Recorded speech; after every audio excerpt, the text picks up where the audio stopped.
In this Lord of the Rings draft meta update, I'll be providing you with all of the most up-to-date information on the format so you can find success in your next draft.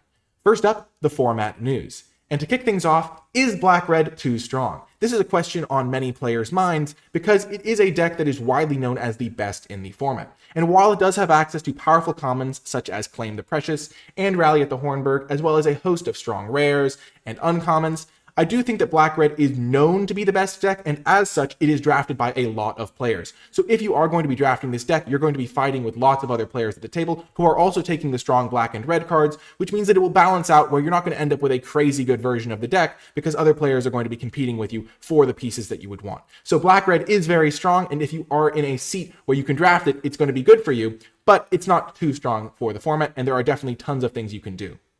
Next, is green too weak? On the flip side of this coin, lots of players have been trying to draft Black-Red and have been completely avoiding green, which I think is a mistake because green has a lot of good stuff going on, especially when it is underdrafted. While its top commons like Generous Ent and Ent's Fury aren't on the same power level as black and red commons, for example, the fact that you're able to get these strong commons very late in packs, and also the strong uncommons and even rares late in packs because players are avoiding green so much, means that you're going to be able to end up with a strong deck even though the color is weaker than the others. It's not weaker by such a margin that you can't draft it. It's a color that I draft all the time. It might even be my most drafted color, just because it's always open and you can oftentimes do some very powerful things, even though your opponents might not expect it out of the color.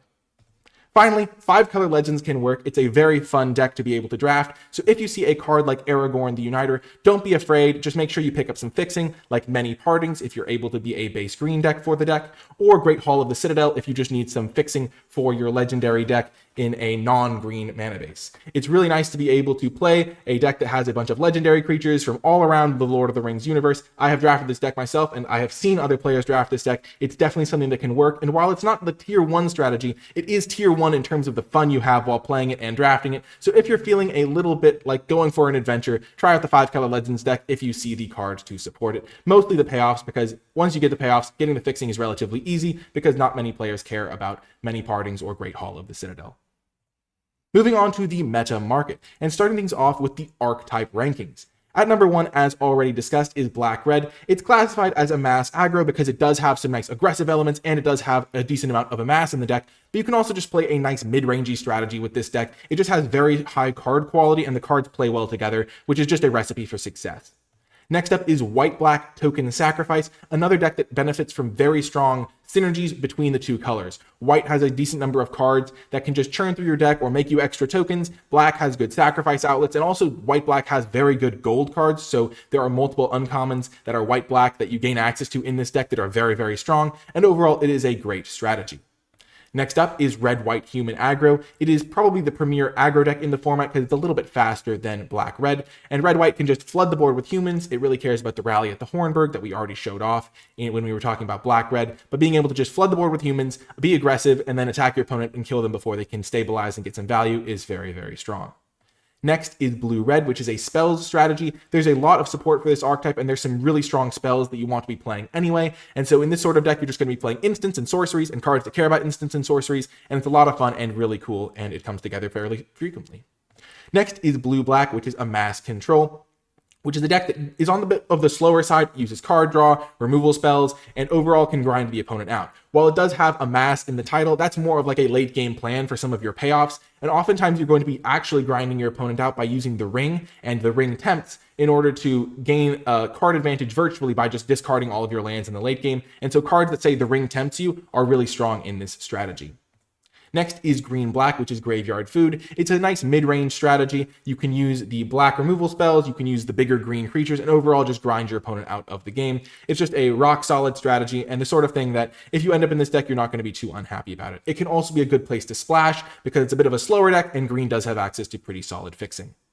Next is White-Blue Draw 2 Flyers, which is a deck that cares about drawing a second card in a turn and also just swinging over with flyers. There can also be some token synergies going on if you do end up with the right uncommon payoffs. And overall, it's the sort of deck that does a pretty good job of gumming up the ground and then winning in the late game with flyers. And so if you have some reasons to go for this deck, it's definitely something that can be very, very powerful and a lot of fun because you're drawing cards, making creatures, making flyers, attacking your opponent. It's really, really cool. Next is red-green, which is a power ramp strategy. It cares about having cards that have 4 power, and oftentimes you're going to want to dedicate some resources in the early game to ramping your mana so you can get your big threats on later. You also are going to often want to play some splashing in this deck, so you'll want to have access to mana fixing that can tap for different colors of mana, so that you can play a lot of powerful cards that you may be gain access to that are at the top end of the curve. And so even though this is on the lower end of the archetype ranking spectrum, if you do have access to some powerful cards, this can be a really good home for them. Next is green-white food aggro, which does come near the bottom of the archetype rankings, but with the caveat that this deck is often wide open because players just avoid the cards that are good in this deck, like the Plague, which means you can end up with a very, very strong version of this deck, which can compete with the top-tier archetypes. Oftentimes, as I talked about earlier, amass aggro is heavily contested, which means nobody's taking the green and white cards, and so your really good green-white deck can definitely compete with the mediocre black-red decks at the table, and it is a ton of fun when you're just playing your hobbits, attacking your opponent, making food, sacrificing those foods to grow your creatures, and do other cool things. And food aggro is a really cool deck, even though it is on the lower end of the power rankings if you were just to compare like the best version of each deck. Finally, blue-green elf scry tempo is at the bottom of the archetype rankings. It really just struggles from the fact that it doesn't have access to great interaction. So if your opponent plays a threat that you really have to deal with, you oftentimes can't really get it off the board. And the fact that you kind of have this scry synergy going on means that you are also very susceptible to removal yourself, where if your opponent kills the card that cares about you scrying, then oftentimes you're just kind of scrying without actually getting a huge reward for doing it. Not that scrying is bad on its own, but you oftentimes want to have some sort of payoff in order to like compete in terms of power level with the other strategies. This deck is also similar to food aggro in that sometimes you'll just get some crazy good blue-green cards really late because players avoid this strategy. So if you do have some reasons to go into this deck, like a strong uncommon or a couple of like rares maybe in blue and green, you can definitely draft this strategy, definitely find success with it. I've had some good versions of it myself. I've seen some really good versions. Some of the best decks in the format actually I've seen have been Elf Scry Tempo, because when a deck is wide open and nobody's taking the cards you want, you can get some really, really good cards very late in the draft and end up with a strong version. So none of these archetypes are ones that you should avoid or just force, but these are just kind of the general rankings in terms of power level if you have a close tiebreaker pick.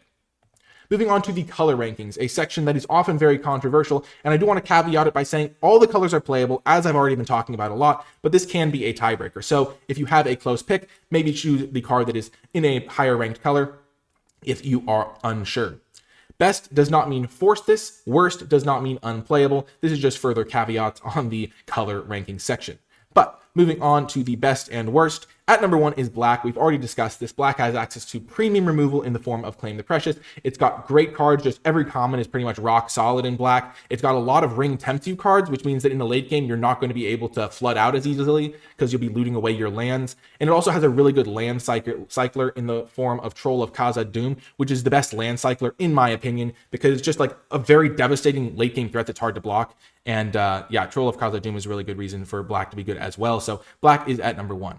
At number 2 is red. Red just has a lot of good aggressive elements. It's got really good early game plays. And while its top end threats aren't quite as good, it just has good synergy with a lot of other color combinations and overall is a really nice place to be. Next up is blue and white. They're kind of tied because they both have really good synergies with black and red at the top end and also good synergy with each other. It's really kind of like dealer's choice on which one you'd prefer. Blue might be a little bit stronger, but if you care more about doing creature-based stuff, white might be a little bit stronger. They're kind of tied for this third spot, and overall, they're both pretty solid. Blue has access to some pretty solid card draw, also has some really solid Ring Tempts cards, and overall, it's pretty good at like filtering through your deck to find the spells that actually matter. White, on the other hand, has a lot of cards that care about creatures, so you can flood the board with creatures using token generators, you can buff all of your creatures, you can do like removal spells based on how many creatures you have, so white is a pretty good creature-based deck, and they both synergize well with the top colors. Green comes in at number 5. It is a color that you can definitely play if it's open. It often will be open because players do avoid it, and it does some really cool things that other colors can't really do. It has access to really good fixing in the format because of many partings, which we already showed, and also just like general fixing from like Woe's Pathfinder, which we'll talk about in a second. But also it just has access to some really solid 2-drops sometimes. If you're going for a food deck, Mushroom Watchdogs can be pretty nice. And overall, green can do some things that the other color can't do. Generous End to the decent land cycler, and you can just do some stuff with green that you can't necessarily do with the other colors. Though if you are making a close pick and you're really trying to win your draft, then biasing towards the other colors is going to be good, because if green's not open, you really don't want to be contested for your green cards. Moving on to the format speed, I think that the format is definitely on the medium side of things, but it leans toward the fast side rather than the slow side, even though games can take a while. Because the thing is in this format, you want to be in a situation where in the mid to late game, you can be attacking your opponent with your ring bearer and not worry about dying. And if you fall behind early, you oftentimes can't afford to be swinging with your creatures and looting with the ring, and that means that you kind of have to be out on the front foot. There's also some really strong aggressive starts that can come out from the red-white decks or the black-red decks. And even sometimes you can get beat down by like blue-green decks or green-white decks. So even the like lower tier archetypes can get out to some really fast starts. So while there are a lot of slow grindy games, it's also the sort of format where you really want to prioritize your curve and make sure you're doing things at all stages of the game, which is really all limited formats, but I would say this format leans a little bit faster than at least I first thought it would.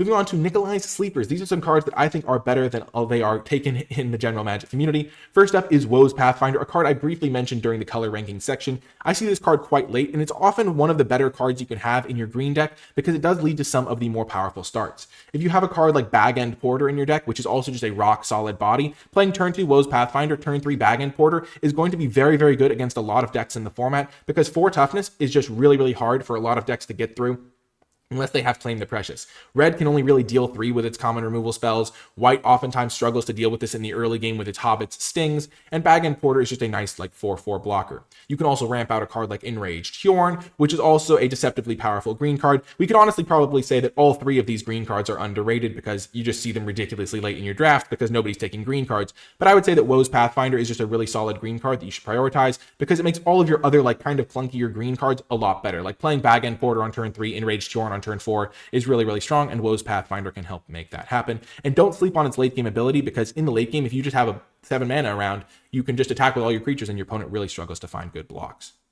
Next is East Farthing Farmer, another card that I often see very late in drafts, and it just plays out way better than it looks. It's the sort of card that whenever you play it on turn 3, you generally get in a nice attack, and then you just have this 2/3 guy sitting around, you have a food token, and it just does good work. It plays really well with Mushroom Watchdogs if you are in the green-white food deck, because you can play Mushroom Watchdogs on turn 2, East Farthing Farmer on turn 3, buff the Watchdogs, sacrifice the food to Watchdogs, and just hit your opponent for 4 on turn 3, which is really, really strong, and you'll even have that Mushroom Watchdogs back as a vigilant blocker. And it also plays really well with Hobbit's Sting, which is a card that you're really trying to optimize in your white decks, because if Hobbit's Sting is good in your deck, then it generally means that your white deck is going to be pretty good. And Hobbit's Sting really likes East Farthing Farmer because it comes with a creature and with a food token, so even just East Farthing Farmer on its own is going to let your Hobbit Sting deal 2 damage.